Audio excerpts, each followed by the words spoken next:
we are doing this free labor on behalf of the school so that our Black and Latinx peers who are currently there and are currently still students can have a better time and have a better experience than we did. But it's us, the alumni, doing this work initially, trying to push the school forward, not the school taking the initiative to do that. And so that's what I mean by Black effort. Like, we just have to continually put in the work to try to make it a better experience. As fall begins and school gets back into session, we can't help but think about our own experiences in the education system, the good, the bad, the dorky. In particular, today's guest is the author of Admissions, a memoir of surviving boarding school, a book all about her experience as one of the only Black kids at a predominantly white, very wealthy East Coast high school. She's a friend of Hysteria. You've heard her on NPR. Her writing has appeared in Elle, Marie Claire, Harper's, Women's Health, and she's the executive producer for culture shows here at Crooked. It's Kendra James. Hello. Welcome, Kendra. That intro always makes me think, oh, remember when I used to write? Because I don't do that anymore. It's great. I have, over the years, my bio has gone from a page to a paragraph. And it includes how I just want to have lunch with Stevie Nicks. As you get older, you can take liberties with your bio. Okay, Kendra, I love memoirs, but I always end up at war with myself when I want to interview someone whose memoir I loved because I don't want to give too much away. So let me start by saying what I should probably finish by saying. If you're going to boarding school, if you're going to college, if you're a parent, if you're a friend, if you're a grandparent, if you're an aunt of someone who will ever attend a school of any type, you should read Admissions. Everybody should read Admissions. Okay, that is my endorsement. Thank you. Everyone knows I can be a real dick. So an endorsement from me actually does mean something. Kendra, you had been accepted to Taft, a prestigious boarding school in Connecticut. You were a legacy. Your dad went to Taft in the 70s. You ended up being the first Black American legacy to graduate Taft since 1891. We hear so much about legacy admissions today. How would you describe your first days on campus? My first days on campus, I got there early because I entered this school as a sophomore, which we call a mid. And I did my first year, my freshman year, at my public school in New Jersey, Columbia High School, which is a great school. Like, SZA went to that school, Lauryn Hill went to that school, Ellen Powell went to that school. It's a good school. I would have done, probably fine there. But it was not, what I needed sort of, intellectually and, I needed more attention because that's who I am, and I needed smaller class sizes, all of that. So I'd been going up to Taft since I was super young because my dad did go there, and because he was super involved in the alumni committee. So I think my first time on that campus, I was 2. And I had in 7th or 8th grade, maybe even it might have been 6th grade, I actually had my first admissions interview. Oh my God. With this guy, Freddie Wandel, who had been at the school since my dad. He had been a teacher when my dad was attending as a student, which was a theme that would recur quite often. I had my dad's Latin teacher oh my God. when I was there. Oh, yeah. I was actually, pretty familiar with the campus, all of that to say, I had been there a lot. So I thought I was going to come in and I thought it was going to be incredibly easy just because all these adults there knew who I was in some regard. And that's not what I found to be true. So my first day I got there, I arrived early along with my roommate, who is this other girl who was entering as a sophomore. And we were there for orientation. And the first thing that happened essentially was that we had a group orientation as sophomores, all new sophomores. But then I went to another one, which was actually an orientation for students of color. And that was very, very new to me. I grew up in a town that was incredibly diverse, and it was not a place where I had ever had need for and thus had never heard of affinity spaces, at all. And so to be in a grouping of just kids of color, and when I say kids of color, it was actually just Latinx and Black kids pretty much. So it was that grouping was not a grouping that I had ever really been in before. And it was also the first time that I had really experienced the full diaspora of what Latinx and Black kids could be because, as I talk a little bit about in the book, and I'll lay it out very quickly here, my public high school, we were leveled. So we were level 4, 3, 2, 1. Level 4 were the smart kid classes. And then it went down from there. And, as you can expect, that got real segregated real quick. Mm-hmm. The ACLU actually sued my school district for that. Oh, yeah. Or I should say they investigated the school district for segregation, essentially. And because we were segregated like that, I had just never been in a majority Black or Latinx space because of that. So it was really new for me. And I also came from a family that loved my parents, but it was very respectability politics based. And so to be placed in this space was very new and very stressful for me because I didn't feel like I knew how to act or relate with my Black and Latinx peers. Wow. I have to say, for anyone who is listening and doesn't know much about Taft School, let me just say that when I was a freshman at the University of Vermont, there was a boy on the floor of my freshman dorm who had a Taft School sticker. And the joke was that he got kicked out, that no kids from Taft end up at UVM, but that he had gotten kicked out. So anyway, just to put into perspective how not just prestigious, but rigorous the Taft School is. Okay, so Erin and I on Hysteria, we always joke about being political witches, but you wrote about your real witchcraft phase at school. Can you explain a little bit about how you ended up with a single room your mid-year? Yes. A witchcraft phase is something that a lot of adolescent girls go through because it gives you the illusion of control where there is no real control. And it allows you to think that you can meld situations that aren't necessarily going your way.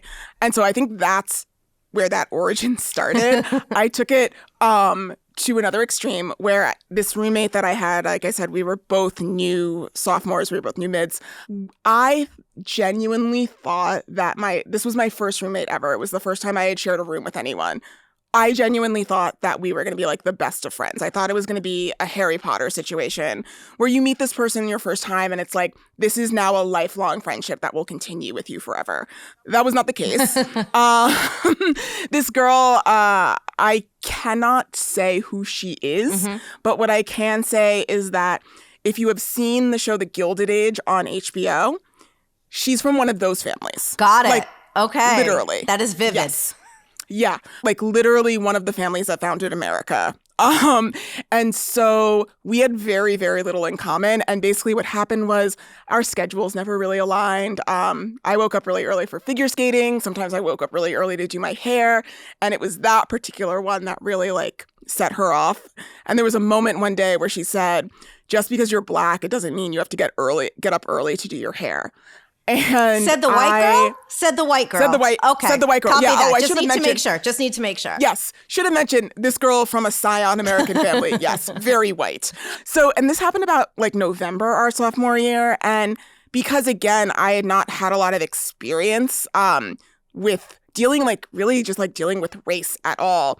It took my friends to tell me that comment and a few other comments that she had made. My friends were no, that's racism. She is being racist. And once I sort of understood that and internalized it, I was okay, well, I know racism is bad. I know that when someone does something racist, that deserves a large response. My large response happened to be, we waited for her to go to field hockey practice one day. And we, in our dorm room, my friends and I drew a giant pentacle on the rug in chalk. And we put little tea lights at all the points of the stars. And we also then drew runes all over our walls. And then when she got back from field hockey practice, we did make sure that we were sitting on the ground cross-legged, chanting in tongues. She did not take that very well. I'd imagine not. Yes. No, she didn't take that very well at all. And she left the school a few weeks later. And the school never gave me. You didn't just drive her out of your room. You drove her out of the school.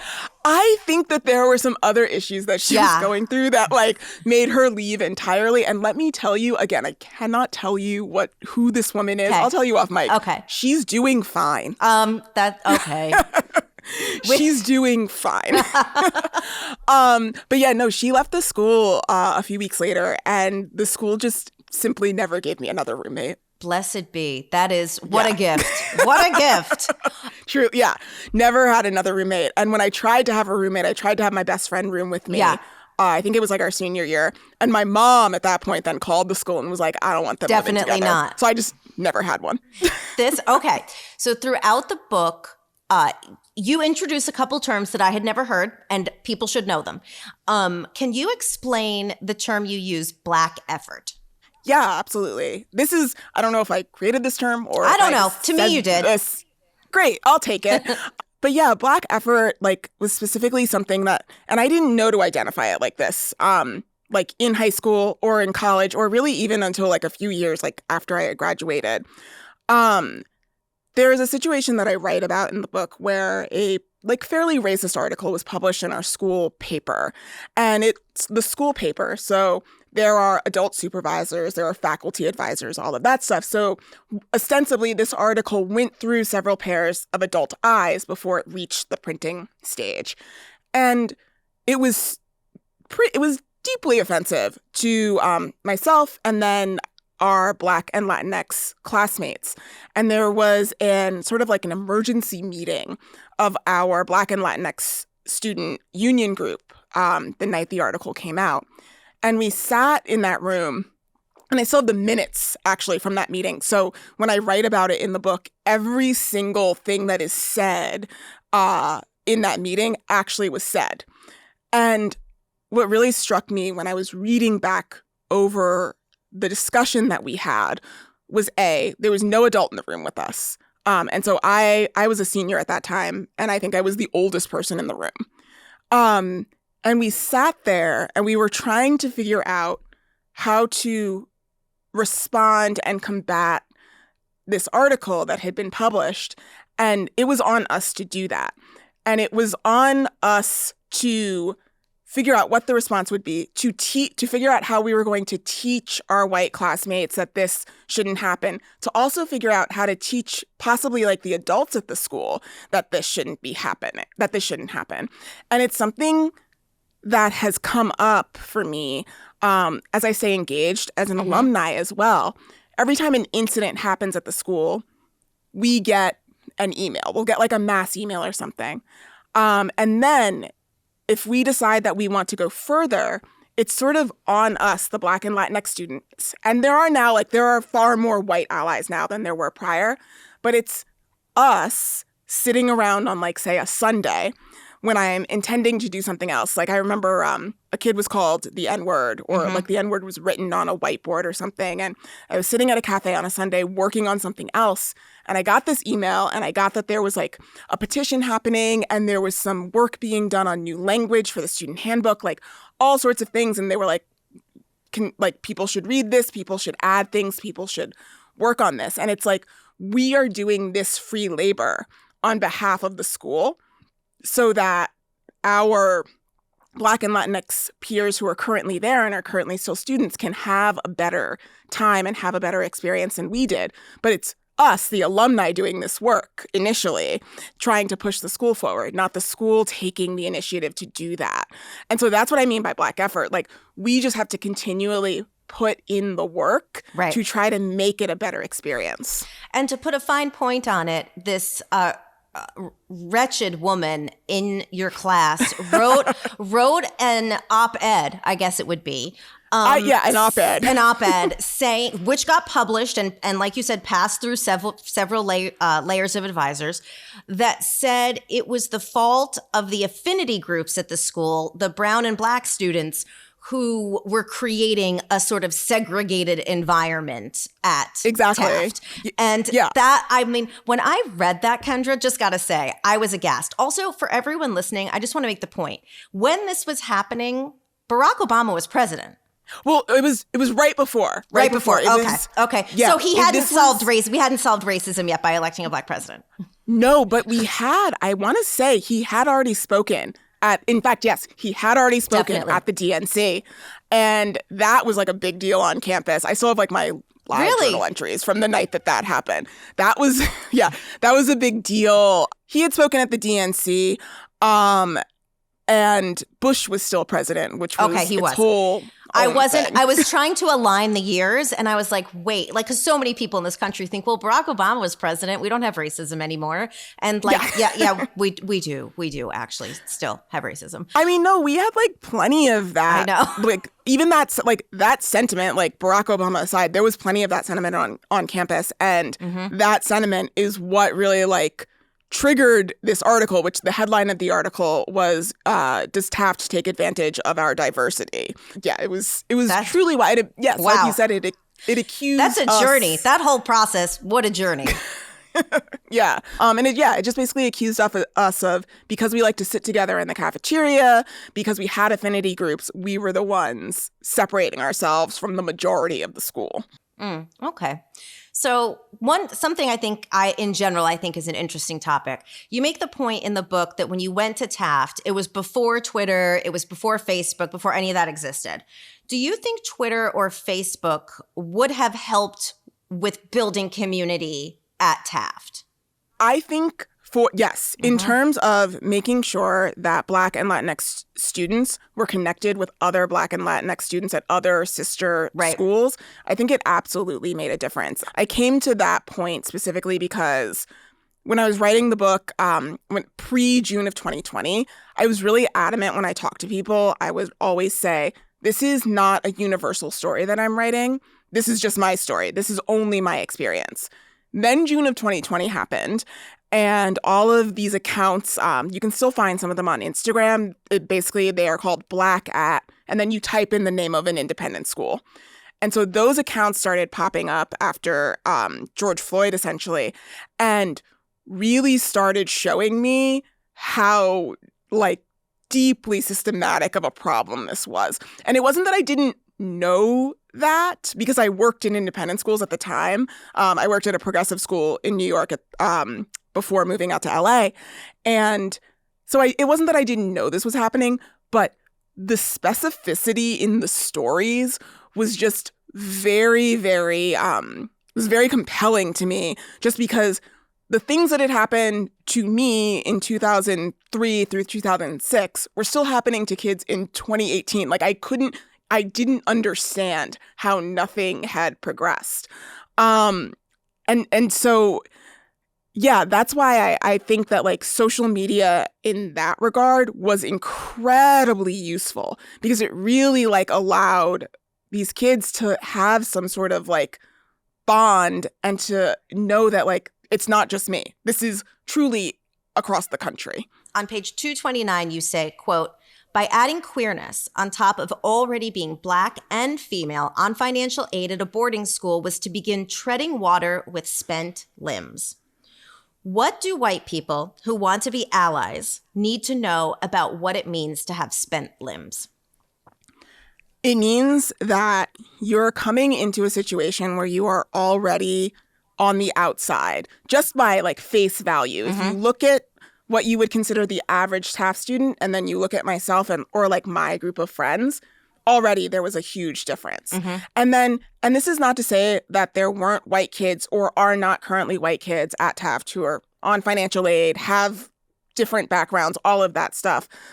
But there is an assumption placed, or was at the time placed, on Black and Latinx kids that we did have all of those other things weighing us, or supposedly like weighing us down, that we were on financial aid, all of that stuff. I was always assumed, despite being a legacy, despite being someone whose parent had been a trustee, it was always assumed that I came from prep for prep. Nothing wrong with that, but it wasn't my truth. And so to have spent limbs means that in addition to navigating this new world, you're doing it with like other things that are weighing you down that might prevent you from accessing some of the heights that your white peers can. And it makes it 10 times harder.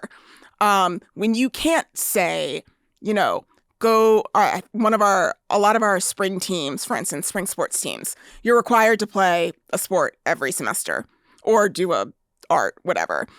Spring teams often would go down to somewhere in Florida, usually like Miami or something. So if you couldn't afford that, maybe someone at the school would pay for that for you, but you have to go through the process of like, frankly, like humbling yourself, because it's like hard at 16 to go ask for help in that way. You have to go talk to someone, start the process of maybe getting something paid for, and just like go through all those motions that other kids don't have to. And that's the kind of thing where it's like you get so much more exhausted, so much faster, having to go through all these extra steps to navigate what seems like it should be just normal for other kids. Yeah. I want to say, I thought that I extrapolated correctly from the book. I feel like I did, but I think that it's something everyone should just always be aware of. I think it's important. Yeah. Okay, so I've written some books. When you write a book, you click send on your final round of edits. Maybe you celebrate, maybe you get the shits. I don't know, because it's very nerve-wracking. And so here's my question.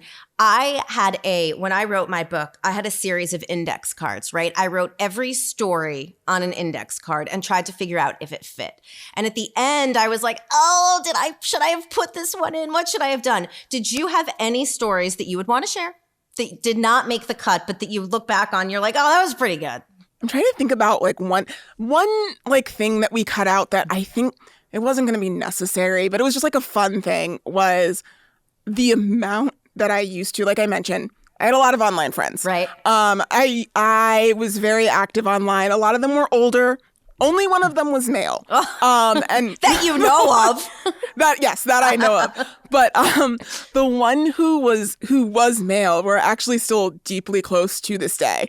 Wow, okay. Like I was at his wedding a few years ago, and there was a story that I had written out about how we used to.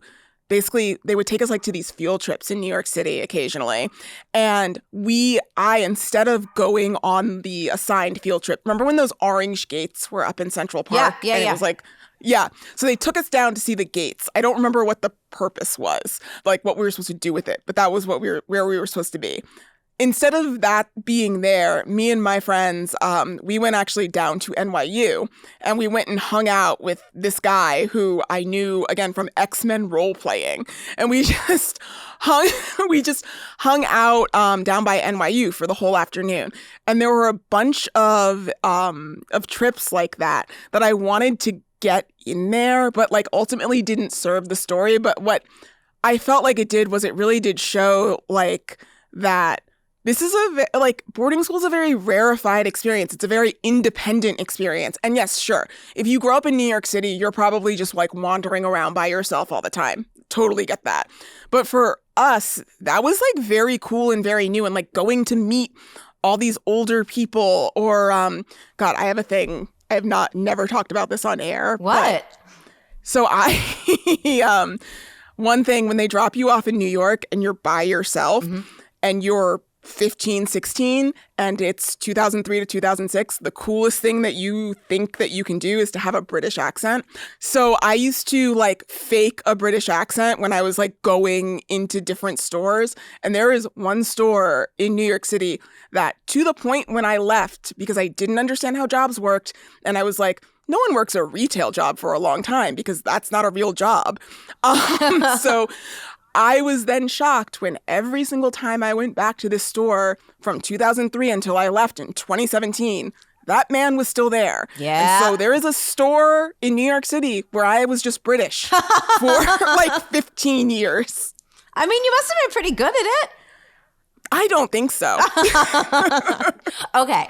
When I wrote my books, I definitely, after the first book, looked myself in the mirror and definitely had a very different understanding of myself through the process, because it's kind of like a colonoscopy. Like, you can't hide from yourself. You know what I mean? It's just like, it's happening. So what did you learn about yourself while writing this book that you wish you'd known earlier? I learned that because I came up in the culture of like online writing, and I came up during a period where, I don't know if you remember when women writing essays about their trauma was like Yes. really, it Yep. was really hot. And so at the time, I feel like I was doing a lot of writing that was about instant reflection. It was about like, this thing happened to me and now I must make a personal essay out of it. And what I learned from writing admissions was initially I thought it was going to be both a story about my time at boarding school, but also a lot about what I was doing at the time, which was working in independent school admissions. And every time I sat down to write about that part, like sort of the current, present part of my life, I was like, I actually can't do this yet. I'm still too in it.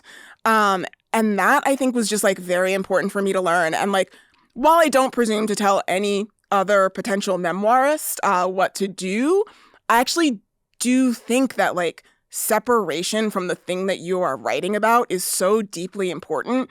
And something that a lot of young writers aren't necessarily encouraged to take, especially during that period like that I was talking about, like sort of that like 2011 to 2016-ish period.